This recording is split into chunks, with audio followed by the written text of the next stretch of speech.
Championne recrute plus de 80 collaborateurs à Chevillon. Information et recrutement via email ou sur le site internet. Espace République, spécialiste de la menuiserie depuis 1985, vous assiste dans vos projets de fermeture. En aluminium, en PVC ou en bois, Espace République vous accompagne dans vos projets de fenêtres, volets, portes, stores, mais aussi marquises.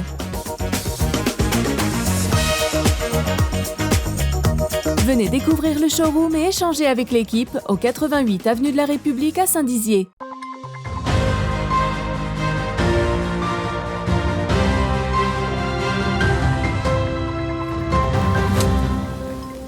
Bonsoir à toutes et à tous, bienvenue dans le 15 minutes info de ce samedi 10 juin. Voici les titres de cette édition. Un an après son lancement, la Savomob est de retour à Savonnières-en-Perthois pour une seconde édition. La maison de Champagne-Boursier ouvre ses portes durant tout ce week-end, l'occasion de découvrir ce domaine viticole familial. Et aujourd'hui, en Haute-Marne, on recense plus d'une dizaine de brasseries artisanales. Parmi elles, certaines sont reconnues dans des concours internationaux, à l'image de la brasserie Burries, découverte en fin d'édition. Et voici pour les titres. Un an après son lancement, la Savomob est de retour à Savonnières-en-Perthois, une seconde édition. Cet après-midi, 90 motocyclistes se sont donné rendez-vous pour une balade. L'occasion de ressortir des petits bijoux d'autrefois, toujours en marche. Thiago Kargovic a fait un bout de chemin avec eux. Ticket en poche, dans quelques minutes, ces coureurs pourront participer à la balade de 45 km organisée par l'association Sport et Loisirs de Savonnières-en-Perthois.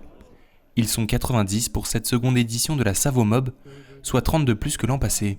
La balade, c'est replonger dans les années 60-70 pour refaire découvrir un petit peu la mobilette à tous les anciens, mais aussi, comme vous avez pu le voir aujourd'hui, à énormément de jeunes qui reviennent à la mobilette des années 60, des mobilettes de leur père ou de leur grand-père. Et dans ce rassemblement, on retrouve de tout, des Vespa, des mobilettes plus anciennes et des perles rares comme ici, ce Peugeot 103X G2 de 1987. Voilà, il n'y a eu que 100 exemplaires. C'est une machine qui est toujours en 50 cm3, qui est carénée comme les années 80, très, très rare sur le marché actuel. Il doit en rester une vingtaine en France. Avant de monter en selle, les pilotes ont droit à un petit briefing pour rappeler les règles de sécurité à respecter durant la course. En étant sur des routes ouvertes, il faut rester tous bien à droite, de façon à ce qu'on laisse la circulation fluide. Une fois terminé, ne reste plus qu'à effectuer les derniers réglages avant de pouvoir partir. C'est bon, la mettre en route, voir si tout va bien et puis on y va. Allez, prête.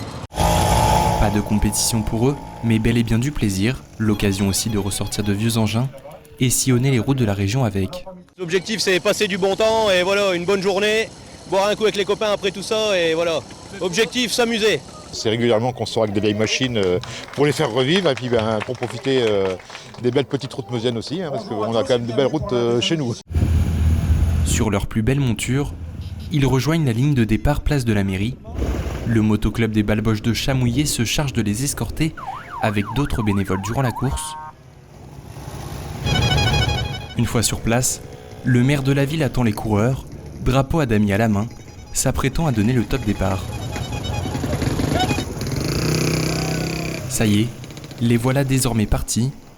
Un arrêt rafraîchissant à mi-parcours au belvédère de Tanois les attend, avant un passage par l'abbaye de Jovilliers de Stainville-sur-Meuse. La maison Champagne-Boursier ouvre ses portes durant tout le week-end, l'occasion de découvrir ce domaine viticole familial en activité depuis 1968, mais également d'autres artisans présents pour l'occasion, Manon de Fontis et Mathis Grenier. En plein cœur des vignes des coteaux Vitria, à Couvreau, la maison Champagne-Boursier ouvre ses portes pour la 5e fois.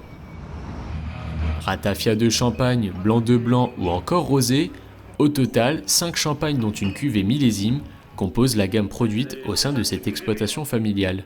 En activité depuis 1968, ce domaine viticole est repris depuis plus de 10 ans par Frédéric Boursier, le petit-fils du fondateur. Si on fait rien, les gens ils passent devant et puis ils nous oublient. Donc là, ça permet déjà de visiter, venir voir sur les 2 jours-là. Et puis il y a 2 autres événements qu'on organise. Donc à la Saint-Vincent, le 21 janvier, on fait une marche un peu festive. Et puis on fait une marche gourmande aussi sur le mois de septembre. En tout, une quinzaine d'artisans participent à ces journées portes ouvertes, comme Michael, un peintre marnais pas comme les autres. Je suis aussi artiste peintre, je fais de la capsule de champagne peinte à la main, entièrement peinte à la main pour des cuvées spéciales pour les vignerons sur demande. Et aussi de la fabrication de capsules pour les cuvées spéciales sur demande pour les vignerons, pour des clients qui veulent pour des baptêmes, des mariages. Collectionneurs, amateurs de champagne ou encore curieux, vous êtes tous attendus à la maison Champagne Boursier de Couvreau tout au long de la journée du dimanche 11 juin.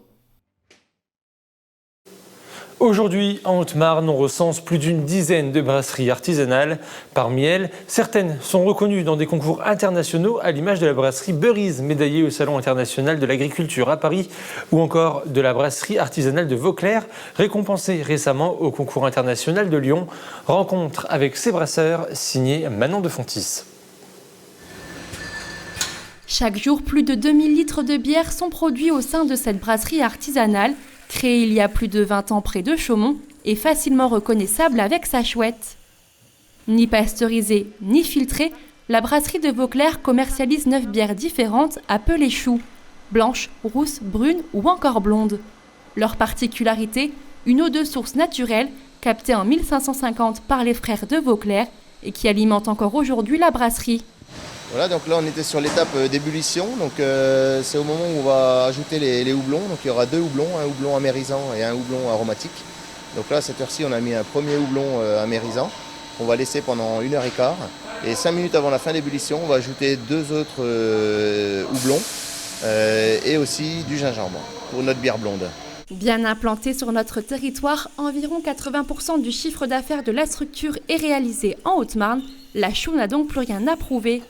D'ailleurs, depuis plusieurs années, elle enchaîne les récompenses.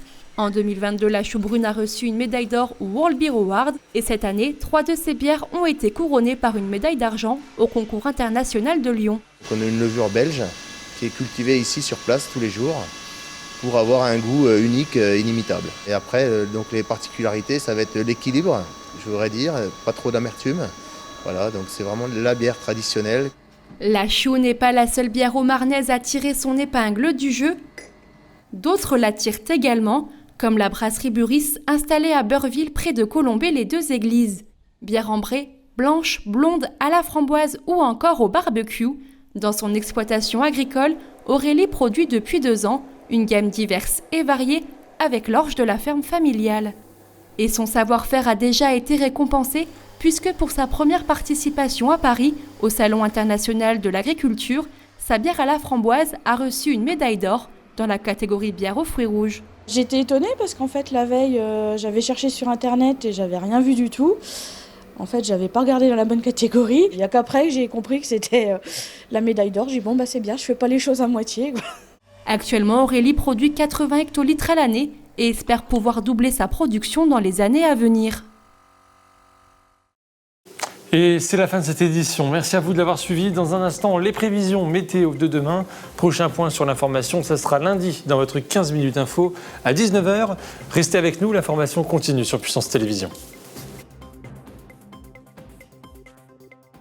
Toute l'actualité en continu à retrouver sur notre site internet et notre application mobile. Retrouvez-nous sur le canal 373 de la TV d'Orange et sur le canal 953 des offres Freebox.